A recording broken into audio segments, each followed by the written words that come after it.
Hello বন্ধুরা, কেমন আছো সবাই? তো দেখতেই পাচ্ছ মামুনি পার্কে চলে এসেছে বেড়াতে।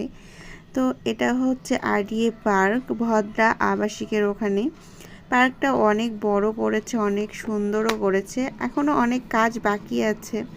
যারা যারা গিয়েছো তারা অবশ্যই দেখেছো, কাজের এখনও শেষ হয়নি, কমপ্লিট হয়নি। একটার পর একটা নতুন জিনিস করতেই থাকে।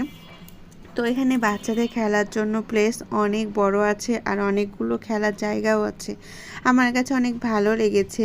এখানে খেলার জায়গাটা অনেক সুন্দর আর হলো অনেক মনোরমভাবে কাজ করা হচ্ছে। সবারই ভালো লাগবে, বাচ্চারা ঘুরেও অনেক আনন্দ পাবে আর বসার জায়গাও অনেক আছে। সাধারণত আমরা পার্কে গেলে সেই রকম খেলার খুব কম জিনিসই দেখতে পাই আর প্রতিটা জিনিসেই অনেক বেশি বেশি টিকিটের মূল্য থাকে।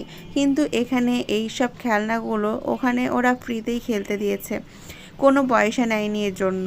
এটা আমার কাছে অনেক ভালো লেগেছে যে কিছু জিনিস অন্তত এমনি খেলার জন্য রাখা উচিত। সবটাতে তো আর মূল্য দিয়ে ওঠা সম্ভব না, তাহলে তো আমাদের পকেটই ফাঁকা হয়ে যাবে, তাই না?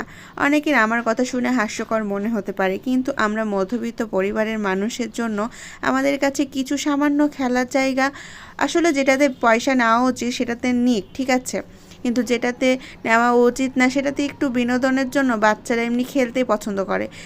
কয়েক মিনিটের জন্য খেলার জন্য তারা যায় না, তারা একটু বেশিক্ষণ সময় খেলতে চায়। কিন্তু যেটাতে পয়সা নেয় সেটা খালি 2-1 বার খেলিয়ে নামায় দেয়, তারাও অসন্তুষ্ট হয় বাচ্চারা।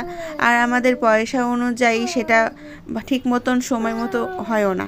তো আমি কি ঠিক বলেছি? আপনাদের কি মনে হয়?